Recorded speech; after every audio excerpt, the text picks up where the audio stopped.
Straight Flush come out in early in the year, like March or something like that, of 1959, okay? And I'm going down the road and I hear it on the radio. We know it's coming out. And here's Tall Cool One. I went, those guys came out with the record on the same day. But the amazing thing is it has the same sax solo. Wow. Yeah, you know this.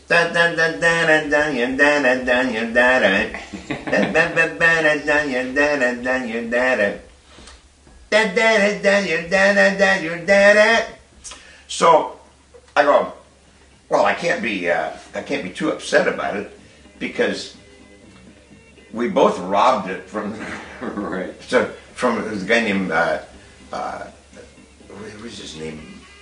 Wasn't King Curtis? Andre Williams or something like that. No, it's from Bacon Fat, okay? Right.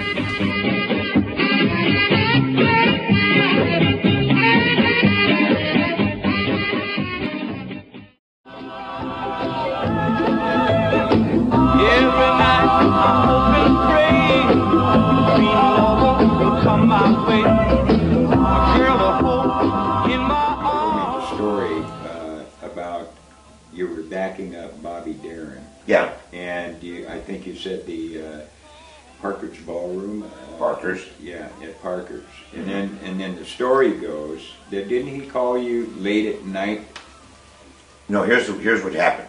We played Parker's that night, and backing Bobby Darin, and we had rehearsed his songs, which were on record, which were Splish Splash.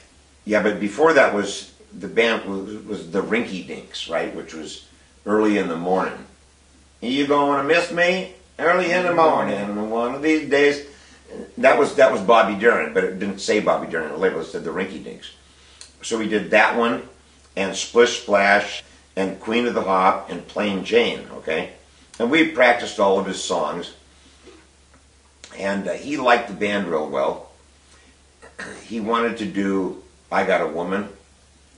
And a couple of other things. We had a little rehearsal, you know, at 6 o'clock or something like that in the afternoon. And so after his show, he said, "I'm going to stay on stage, man." He says, "I'm just going to play the rest of the night with you guys." And he played the piano, and he played the drums. Bobby did. Yeah. Wow. Cool. He's a talented guy. At the end of the night, you know, it dances over 11:30 or something like that. He says, I really like you guys. He says, you know, I've got to make a record as soon as I get back to New York because Plain Jane isn't doing all that well. So I got to make another record. And he says, I don't want to use those studio musicians. I want you guys to play on my record. He says, "Can you get a studio in the morning?" So I said to Bobby, I said, "So what? You know what tunes you're going to do?" He says, "No, I'm going to have to write a couple." What? So yeah. Write a couple overnight. So he shows up there the next day with some Olympic Hotel stationery and a bunch of lyrics scribbled out on it. He sits down at the piano and says, so this tune goes like this, you see.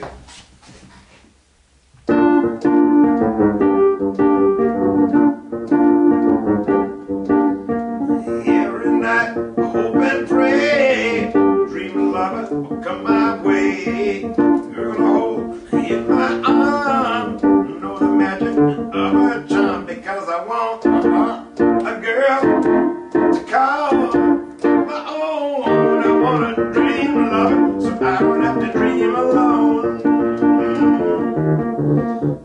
It's got a bridge, you know, and stuff. So he said, "We're not going to do it, not quite that fast, you know." He says, "That's the B-side." So what's the B-side? Yeah. Turned out not to be a question. What the heck's the B-side? I wanna dream alone, so I don't have to dream alone. Someday I don't know how.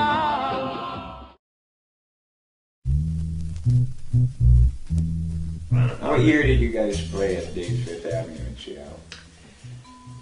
That was right next to the Seattle Center. Right across the street from the Space Needle. Or Space Now, we started there on the 19th of March, 1961. Was the day that the last of us turned 21, which was both Don Fulton and I had the same birthday, and so we were the two youngest. So then we were all 21 on that day, and we started that very day at Dave's Fifth Avenue, and played there for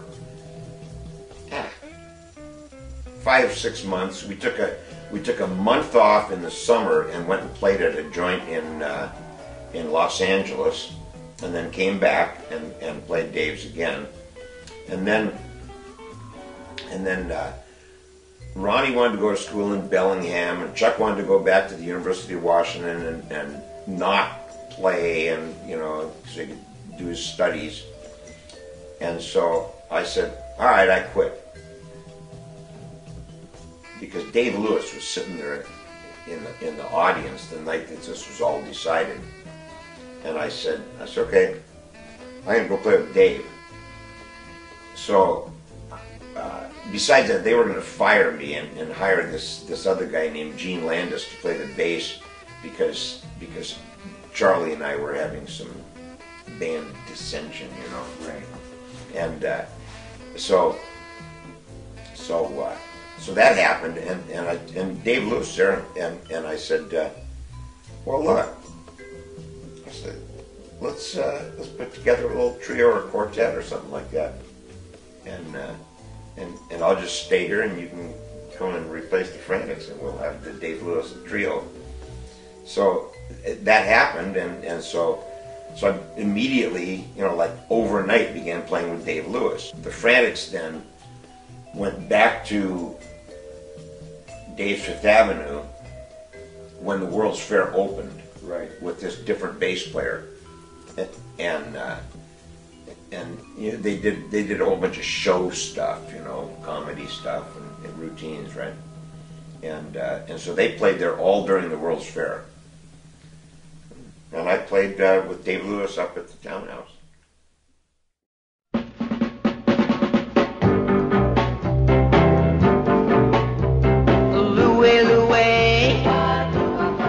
Okay, now I want to see if you remember this. Okay, now Rockin' Robin was with you, and you guys both left Little Bill and went to the Wailers, right? Well, he left first. I left.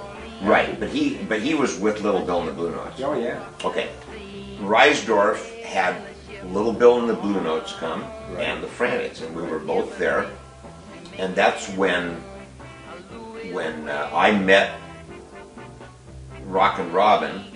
I had already met you because of the Blue Notes, but I hadn't met Robin, and he said, you guys do this really cool song, man, called Louie Louie. So can you teach me the words? in there? Wasn't that Holden? Well, they weren't there at that thing, I don't think. Oh, okay. But we got it from Holden. Yeah. Frantics got it from Holden, and then Rockin' Robin got it from me. Oh, okay. And but Ron Holden, Ron Holden did it the best. Yeah, he did. Me gotta go. You see the moon.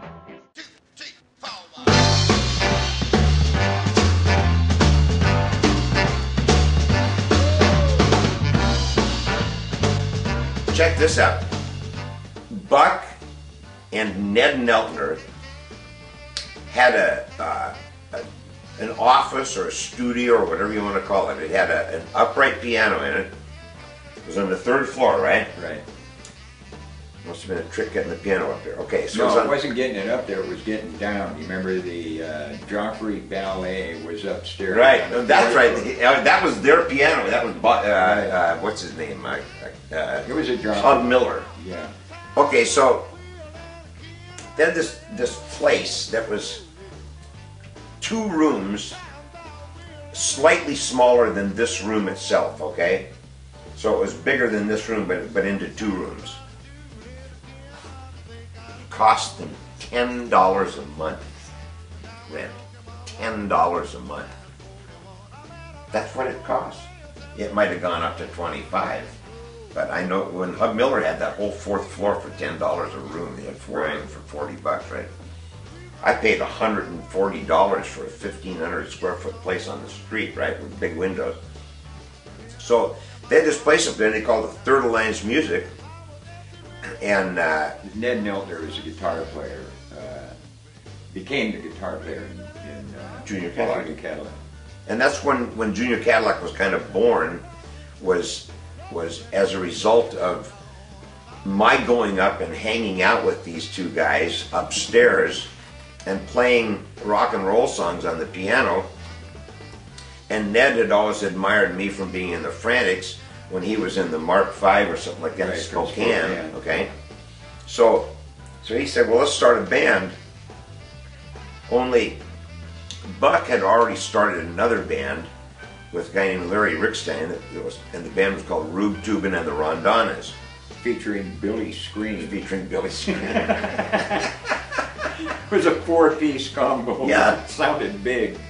So we did that, and we played 4 or 5 places or something like that for a little while, and then Ned said, we're going to break up the band. I said, why? He said, Buck and I are going to go down to Los Angeles. We're going to move to Los Angeles and just be songwriters. I said, good luck. So they went down there. So why do you know this guy named Bones Howe? So they went down to Los Angeles to make their mark in the music industry with Bones Howe. And about 2 months later, they come back with their tail between their legs. So well, that didn't work. So well, we had Ned's album. We recorded his album. Yeah, I know, but yeah. That was the reason we right. did it. Yeah. So they come back and then they go, well, let's start the band up again. Only this time we're going to get a better drummer and have Buck play the bass. I said, great, let's do it. And hey, the rest is history.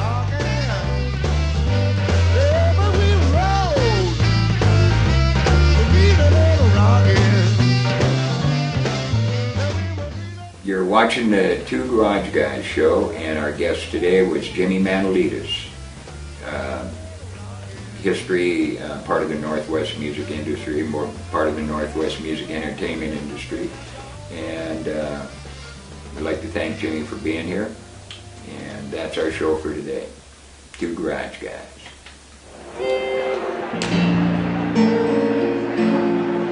There is something on your mind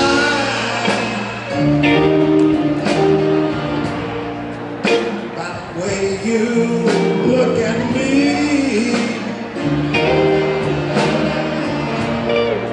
There's something on your mind about the way you look at me.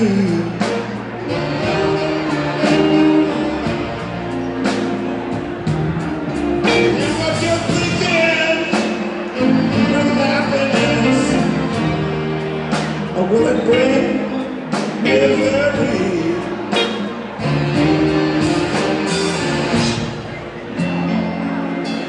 Please don't try to tell me